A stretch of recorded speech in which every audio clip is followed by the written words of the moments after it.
Hola y bienvenidos al Picalibro. Hoy quiero analizar la frase que hizo mundialmente famosa a Simone de Beauvoir: no se nace mujer, se llega a serlo.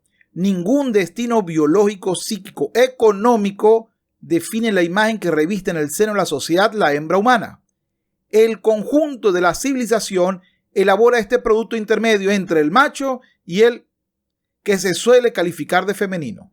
Ahora, el problema con esta frase es que estamos dando por supuesto que todos coincidimos, que todos coincidieron en la época en que fue escrito o publicado esto, fue en el año 1949, en el libro El segundo sexo de esta filósofa.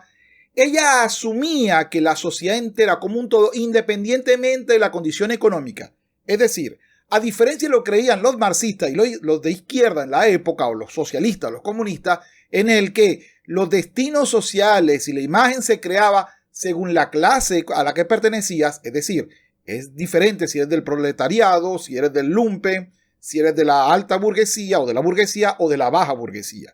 Es decir, para ella había una sola visión social de la mujer. Y esa tenía esta característica: la pasividad, que caracterizará esencialmente a la mujer femenina, es un rasgo que desarrolla en ella durante sus primeros años. Sin embargo, no es verdad que se trate de un imperativo biológico. En realidad, se trata de un destino impuesto por la educación y por la sociedad.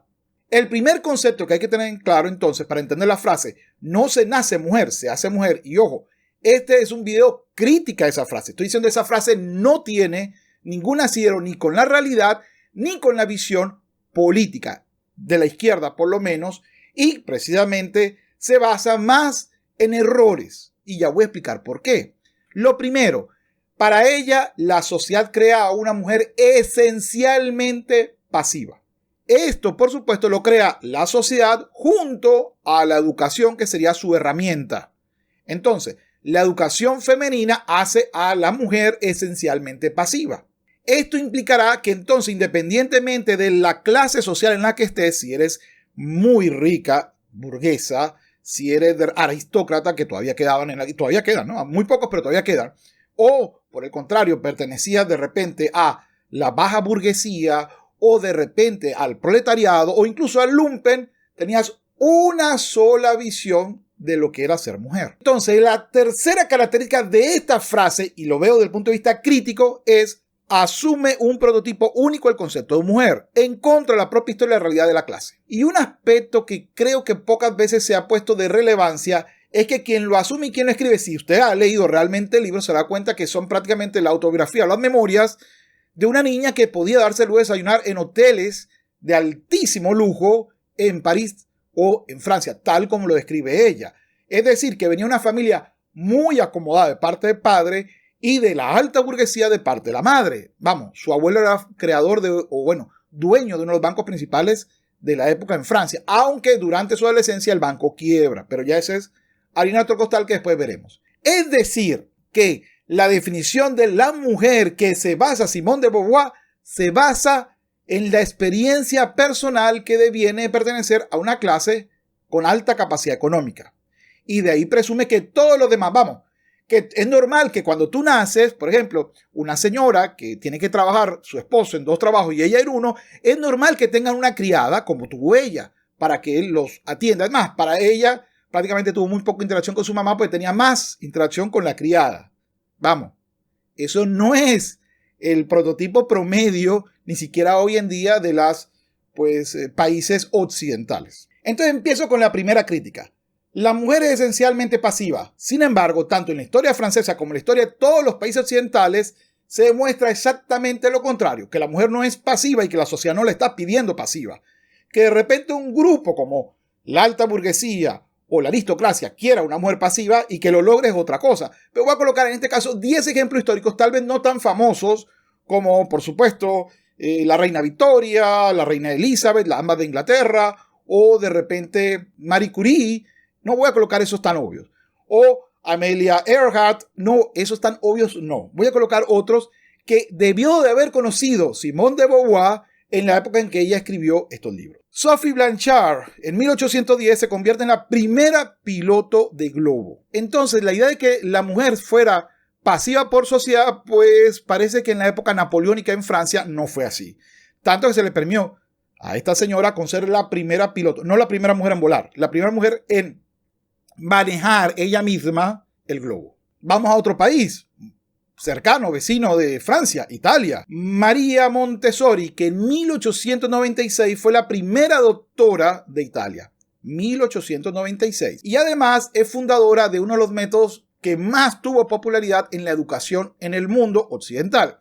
Y todo el mundo creo que ha olvidado, aunque sea alguna vez escuchado, el modelo Montessori. Por supuesto, estamos diciendo que Montessori ya era muy famosa en la época en que Simone de Beauvoir escribe este libro. Por si acaso me dicen, bueno, pero es educación y es ser piloto de un globo, son excepciones. Así, vamos a Catalina la Grande, emperatriz, zarina, no solamente pues de Rusia, sino además es una emperatriz que logró ampliar el terreno del imperio ruso. Y esto fue en 1762. Es decir, no era una reina de pose. Era una señora que tomaba decisiones y iba a la guerra. Y estamos hablando de 1762, durando 34 años en el reino de Rusia. Por supuesto, esto tenía que conocerlo Simone de Beauvoir. Pero está bien, vámonos a otro vecino de Francia.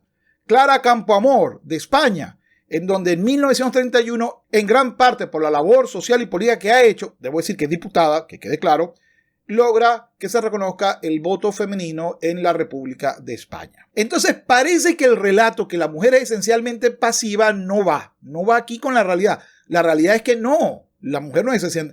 Para que esto haya sido, no solamente contó con el apoyo de la sociedad, por ejemplo, para ser diputada, o para poder hacer espectáculos en globo, o incluso para poder ser zarina y declarar guerras y anexionarse territorios, sino que además contó con una sociedad que le respaldó y no necesariamente que pues por supuesto, la ignoró o la llevó a evitar cumplir sus sueños. Y no estoy hablando ni siquiera estrictamente de los norteamericanos, pero vamos a los Estados Unidos. Frances Perkins fue la primera secretaria, o sea, ministra de Trabajo de los Estados Unidos, y además debo decir que es la ministra que más tiempo ha durado, ministra y ministro, es decir, el secretario que más tiempo ha durado en un cargo público hasta el día de hoy, y duró de 1933 hasta 1945. Es decir, la señora Simone de Beauvoir ya debía haber conocido el trabajo que hizo Frances Perkins en los Estados Unidos como secretaria de gobierno. Nos vamos a otro. Bueno, no tiene por qué ser de Estados Unidos, ni de España, ni de Rusia, ni nada. Solamente tiene que ser de Francia. Bueno. Coco Chanel en 1919 ya tenía más de 300 empleados en su nómina y era por supuesto una empresaria de modas como todo el mundo sabe hoy en día. No solamente desarrolló perfumes, sino que fue en un gran medida una impulsora de la moda de los 20 y posteriores. Bueno, pero esa fue con dinero y no todo el mundo así. Bueno, está bien. Vamos al concepto de que la mujer es esencialmente pasiva en la actividad física. Porque todo lo que hemos dicho ahora, bueno, puede tomar decisiones la mujer sentada y no hacer actividad física. Bueno, les voy a presentar a alguien que seguramente escuchó Simone de Beauvoir, porque fue una gran diva del deporte. Cambió las reglas del deporte y de la vestimenta femenina, específicamente del tenis. Y no es otra que la gran Suzanne Lenglen de Francia. En su época profesional, de 1919 a 1926, obtuvo más de 12 títulos. Se hizo famosa por crear ropa adecuada, es decir, faldas más arriba de la rodilla y además que dejaban en evidencia muchas partes que en aquella época tal vez no eran bien vistas. Así que se convirtió en una leyenda no solamente por sus capacidades físicas impresionantes, sino por el uso de ropa mucho más adecuada para hacer ejercicio. Incluso coloco a Simone de Beauvoir, que en 1929 a 1931 egresó como universitaria y consigue cargo como profesora de la universidad. Es decir, si la mujer es esencialmente pasiva, ¿cómo es posible que termine la universidad, que pueda escoger las carreras que quiera, pues podía escoger la carrera que quiera, que se gradúe y además consiga trabajo? Es decir, su propia experiencia denota que no es la experiencia común en que no pueda llegar. Lo que pasa es que, y esta es una parte importante, casi nadie en la época de 1890 hasta 1930 tenía acceso a una educación secundaria y muchísimo menos a una educación universitaria. Por ende, cuando usted dice, bueno, la mayoría no podía, sí, pero no era la mayoría por ser mujer. La mayoría, ni de hombres ni de mujeres, podía acceder a la universidad porque tenía que trabajar ir al frente, porque hubo 2 conflictos militares gigantes en Europa, o porque estaba precisamente tratando de sostener una familia. Por consiguiente, esta de que la sociedad no me permite, pero yo sí me pude graduar a pesar que la sociedad no me permite, y todas estas mujeres que vinieron antes que yo también lograron muchas cosas a pesar de que la sociedad no lo permite y tienen que ser pasivas, la realidad parece que no.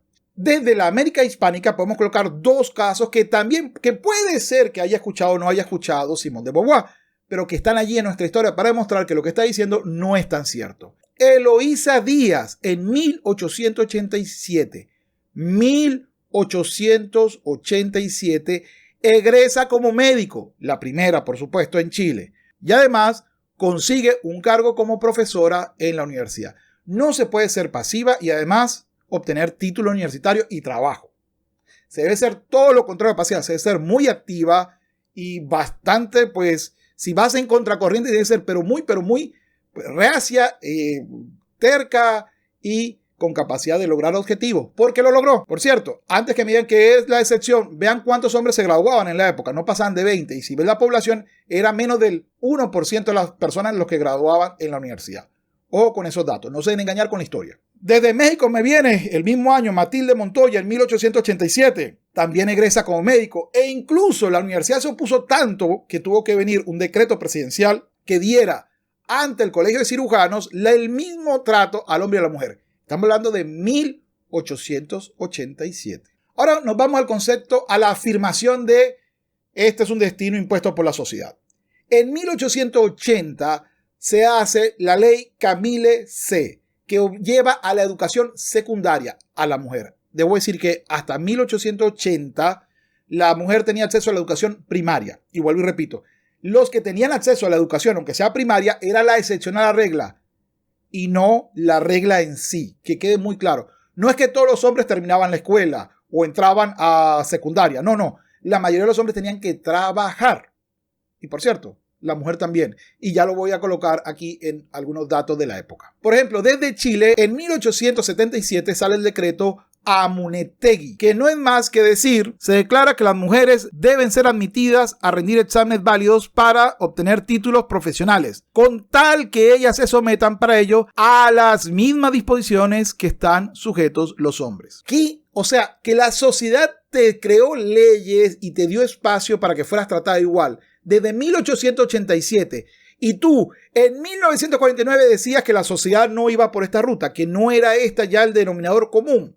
Ojo con esto, ojo que estoy hablando de elementos históricos. Incluso en 1888, a través de un Real Decreto de España, se dice que las mujeres pueden estudiar, eso sí, como caso excepcional en la universidad. Es decir, tienen que ser aprobados por un comité, pero pueden hacerlo. ¿Les ponen un requisito mayor que a los hombres? Sí, pero ya pueden hacerlo. O sea, la sociedad no estaba tan en contra. Pero si te parece, te doy el ejemplo norteamericano, que de 1861 tiene universidades exclusivas para mujeres. Es decir, terminaba la secundaria y podías ir a una universidad solo para mujer. Y tenían varias carreras. Y se crearon incluso 7 universidades. Creo que son 7 o 6, que fueron las famosas 6 o 7 hermanas. No recuerdo aquí si eran 6 o 7.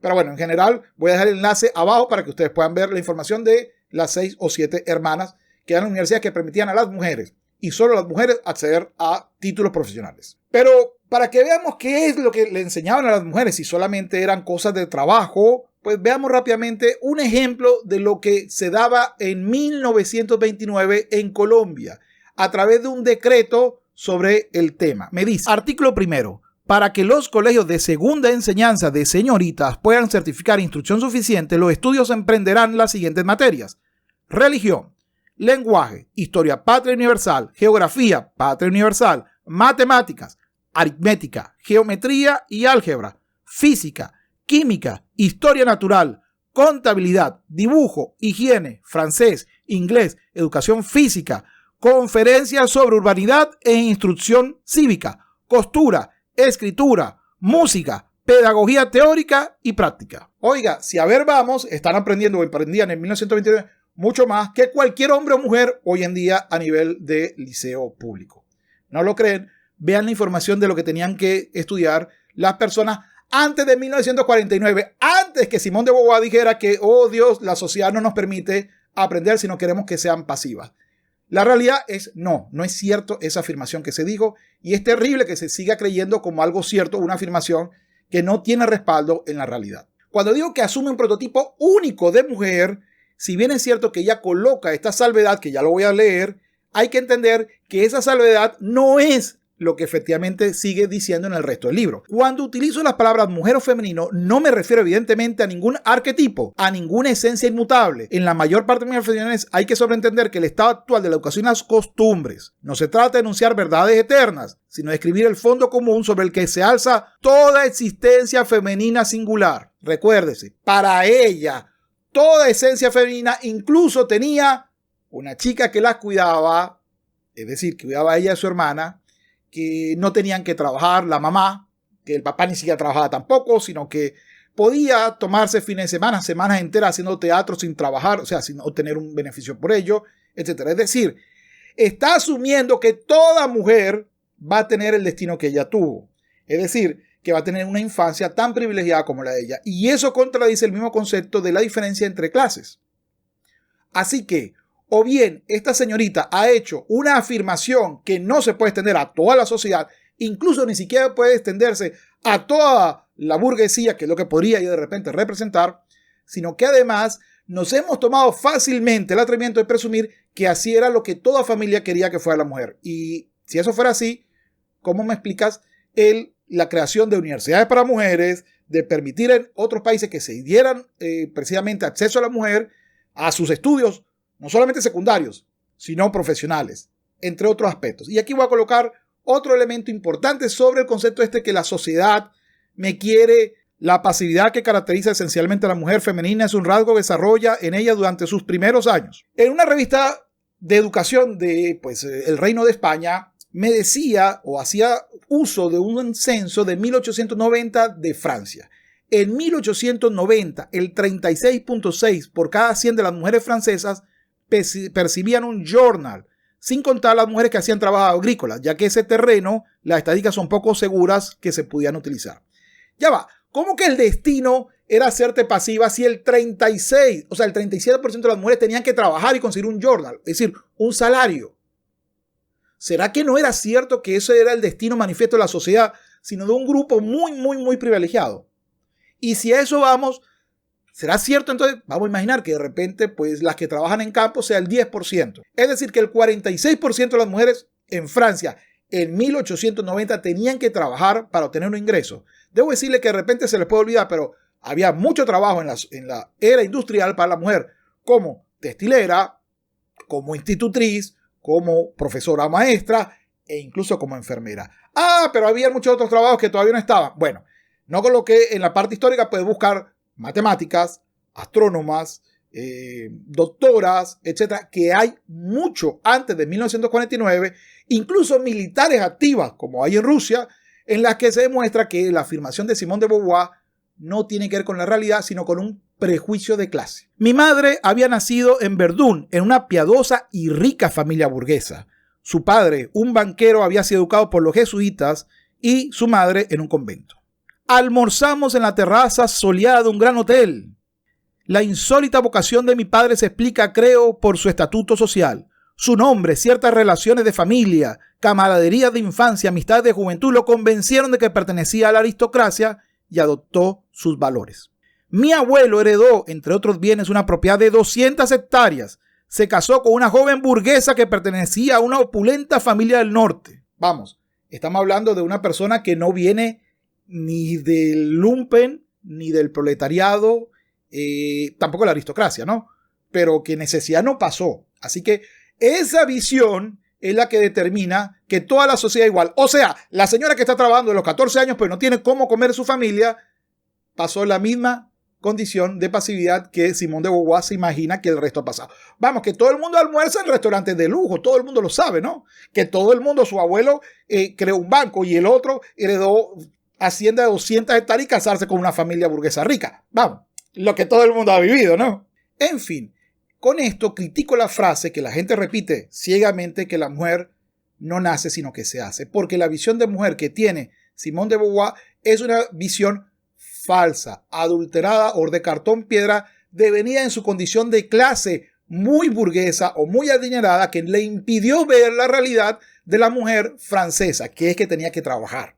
No era un sujeto pasivo, no solo eso, sino que también le impidió ver a ella misma como un ejemplo de lo que la sociedad permitía hacer a la mujer.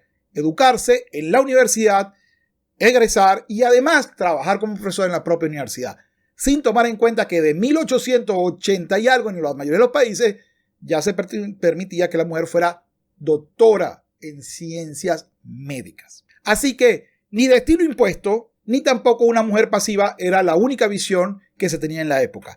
Y mucho menos se puede llevar una visión de una persona muy acomodada al resto de la sociedad que vivía en aquel momento. Así que, conclusión, el que diga no se nace mujer, se hace mujer, es simplemente alguien que repite una condición de una persona muy privilegiada económicamente hablando. La mujer no es que se hace para ser pasiva. Es que si tú no tienes necesidad de preocuparte por el alimento de tus hijos o el desayuno, el almuerzo o la cena, si tienes que te cocine, si tienes además quien te cuida a los niños, posiblemente para ti la sociedad te haga pasiva.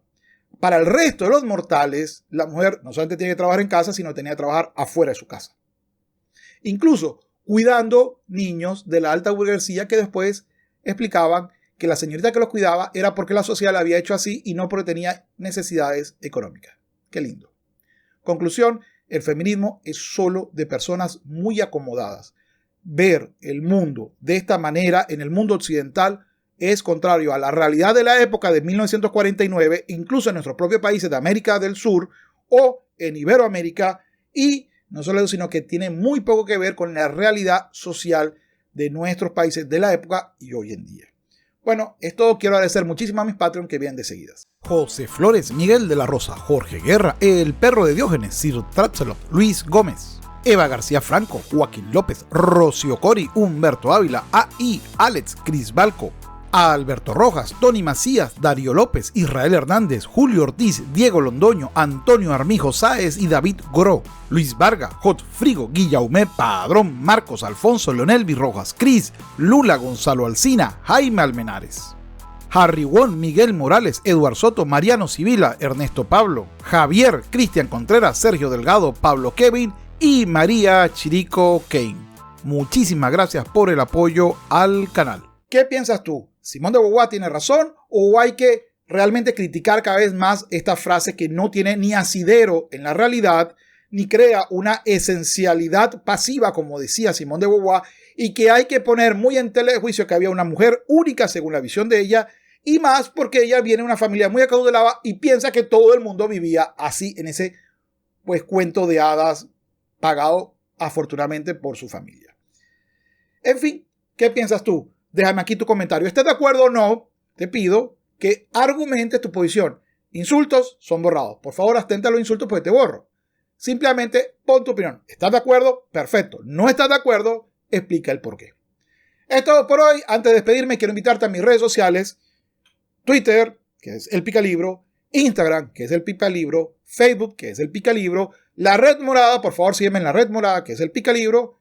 Y, por supuesto, mis canales secundarios, El Picalibro Live y Capitán Cultura, que ya deben estar por acá. Es todo por hoy. No dejes que otro piense por ti. Recuerda, menos Estado y menos impuestos son necesarios. Sapere aude y hasta luego.